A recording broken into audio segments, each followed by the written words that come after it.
குருஜி, இப்போ இந்த கோவில்களுக்கு போயிட்டு இறைவனிடம் வந்து ம். வேண்டுதல்கள்லாம் வைக்கிறாங்க. இது செய்றேன், பொங்கல் வைக்கிறேன், கிடா வெட்டுறேன், ம். அந்த மாரி வேண்டிக்கிட்டு சில வேண்டுதல்லாம் வைக்கிறாங்க. ம்.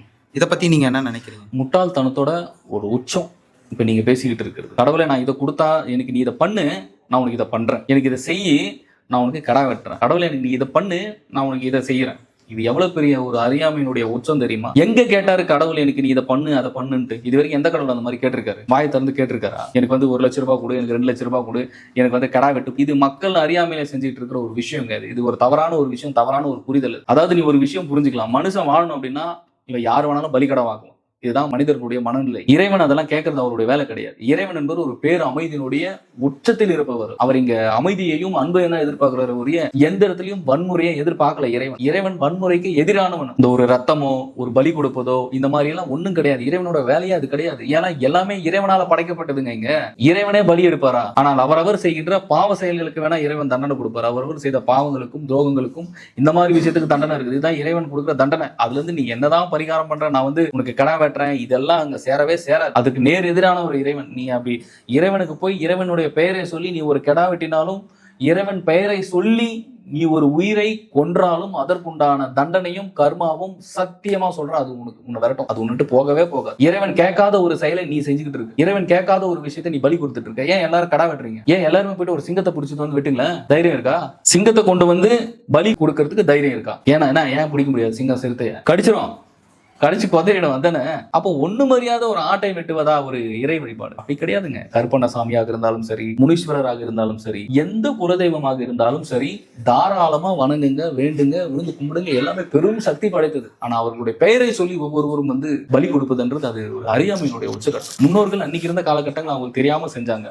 அதை அப்படியே தொட்டு நீங்க கொண்டு வரணும்ன்ற அவசியம் இல்லை. அதுவும் ஒரு உயிர் தானே. ஒரு உயிரையும் நேசிக்க வேண்டியது ஒரு மனித சமுதாயத்தினுடைய கடமை. அது இறைவனால் கொடுக்கப்பட்ட ஒரு தர்மம். இந்த மாதிரி மூட நம்பிக்கைகள் எல்லாம் ஏத்துக்க முடியாது. வள்ளலாரா இருக்கட்டும், இருக்கிற திருவள்ளுவரா இருக்கட்டும், எல்லா மகான்களும் சித்தர்களுமே கடுமையாக எதிர்த்த ஒரு விஷயம். கொல்லான் புலால் மறுத்தான கை கூப்பி எல்லா உயிர்களும் தொழும் அப்படின்றார் வள்ளுவன். என்ன தெரியுமா? ஒரு உயிரை கொல்லாம யாரு இருக்காங்களோ, ஒரு புலால் யாரு சாப்பிடாம இருக்க, புலால்னா நான்வெஜ் கறி, இதை சாப்பிடாம யாரு இருக்காங்களோ உயிர்களை எல்லா உயிர்கள் வந்து தொழுமா, கையெடுத்து கும்பிடுமா. எப்படி எழுதியிருப்பாருன்றது பாருங்க. அவர் எவ்வளவு ஒரு உணர்ந்து எழுதியிருப்பார் வள்ளுவர். அப்படி ஒவ்வொருவருமே பல விதமான ஒரு நேசிக்கணும். அன்பு மட்டும்தாங்க இங்க எல்லாமே. வன்முறைன்றது தீர்வு கிடையாது, அது ஒரு தொடர்ச்சி. குருஜி, இப்போ கூடு விட்டு கூடு பாயறாங்க அப்படின்னு சொல்றாங்க.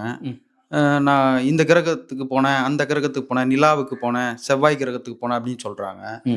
இந்த மாதிரி கூடு விட்டு கூடு பாயிருது, உடலை விட்டு உயிரை பிரித்து எடுத்துன்னு போறது, இதை பத்தி நீங்க என்ன சொல்ல வரீங்க? அதெல்லாம் உண்மையா? உண்மை. முடியும்.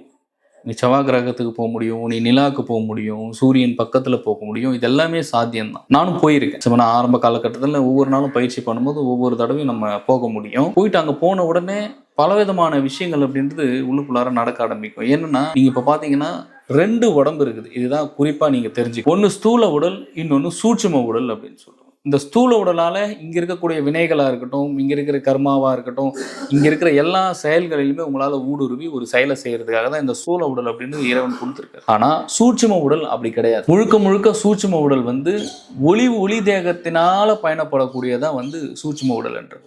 அந்த ஒளியை பிடிக்கதான் யோக பயிற்சி. ஒளியை அறியில் உருவம் ஒளியும், ஒளியும் உருவும் அறியில் உருவாம் அப்படின்ற திருமூலர். இது வந்து என்னன்னா, ஒளியை நீ கரெக்டா உள்ளுக்குள்ளார கேட்ச் பண்ணினா அந்த ஒளி மூலயமா அந்த ஃபியூல் மூலயமாவே நீ ஓட ஆரம்பிச்சிடலாம். ஃபார் எக்ஸாம்பிள், இப்போ ஒரு ராக்கெட் இருக்குன்னு வச்சுக்கீங்களேன்.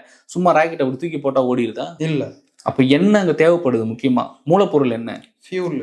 அந்த ஃபியூல் என்னவா இருக்கு? எரிபொருள். அப்ப எரிபொருள் தான் அங்க ரொம்ப முக்கியமான ஒரு விஷயம். அந்த ஃபியூலை கரெக்டா நீங்க புடிச்சிட்டீங்கன்னா, அந்த எரிபொருளை நீங்க சரியா நீங்க பயன்படுத்திட்டீங்கன்னா எளிமையாக இங்கிருந்து நீங்க மேல போயிடலாம். அப்படி நீங்க போகும்போது பலவிதமான அனுபவங்களும் பல விஷயங்களும் உங்களுக்குள்ளார வந்து கிடைக்க ஆரம்பிக்கும். ஏன்னா இந்த உடல் வந்து கம்ப்ளீட்டா அழிஞ்சு போகக்கூடியது. பிரபஞ்சத்தை பொறுத்த வரைக்கும் நீங்க பாத்தீங்கன்னா எல்லாமே ஒரு அணுக்களினுடைய கூட்டு தான், ஒரு அணுக்களினுடைய சேர்க்கை தான். அப்படி இந்த உடலும் பல அணுக்களுடைய சேர்க்கையா தானே இருக்கு. அப்ப பயிற்சிகள்ல ஒவ்வொருவரும் உணர்வு நிலைக்குள்ளார பயணப்படும் போது இந்த உடல்கள் இருக்கக்கூடிய அணுக்கள் மொத்தமே தனித்தனியா செப்பரேட்டா பிரிய ஆரம்பிச்சிடும். அப்படி பிரிய ஆரம்பிக்கும் போது அங்க ஒன்றே ஒன்றுதான் இருக்கும். அதுதான் வந்து உணர்வினுடைய உச்சகட்டம். அந்த உச்சகட்டம் தான் ஒளி, அந்த ஒளிதான் நாதம். இப்படி எல்லாமே அப்படி ஒவ்வொருவரும் அந்த ஒரு பாயிண்ட் வந்துரும் போது எளிமையா வந்து அங்க இறைவனுடைய தொடர்பு இல்லை அப்படின்றது ஏற்படும். அப்படி முழுமையா பிரபஞ்சத்தை கூட தன்னை வந்து பொருத்திக்கும் போது தான் வந்து பயணப்படும் போது எளிமையா அந்த உடல்ல இருந்து கடந்து பல சூட்சுமங்களுக்கு பயணப்பட முடியும். ஃபார் எக்ஸாம்பிள் என்னன்னா, கோவில்களை பார்த்தீங்கன்னா அந்த நவகிரக சிலைகள்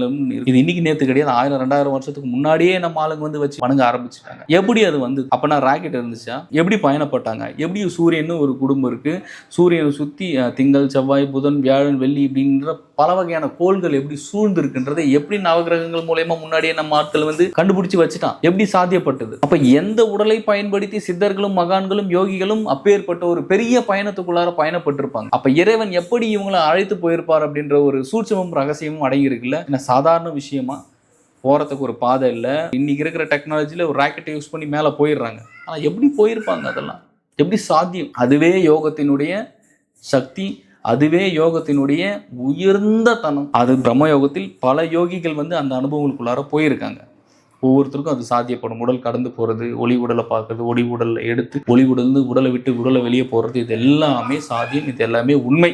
அப்படி பயணப்படும் போது எளிமையா வந்து உங்களுடைய உடலுக்குள்ளாரையும் வர முடியும். எளிமையா உங்களுடைய உடலுக்குள்ளார புகுந்து தேவையான விஷயத்த செயல்படுத்திக்க முடியும். இதுதான் கூடு விட்டு கூடு பாயிருது. அப்போ உடலும் சரி மனமும் சரி, இது இரண்டும் கடந்த ஆன்மாவினுடைய உணர்வு தன்மைக்கு ஒவ்வொருவரும் போகும்போது அணுக்களாக மாறிவிடுவது. அந்த அணுக்களுடைய கூட்டு சேர்க்கையா இருக்கும்போது தனித்தனியா பிரிஞ்சு அணுக்களாக ஒரு கூட்டாக மாற்றி இன்னொரு உடலுக்குள்ளார எளிமையாக ஊடுருவ முடியும். இதுதான் ஆன்மாவை செஞ்சது. இது ரொம்ப ஒரு சாதாரண ஒரு விஷயம் தான். ஆனால் கடுமையான பயிற்சி தேவை.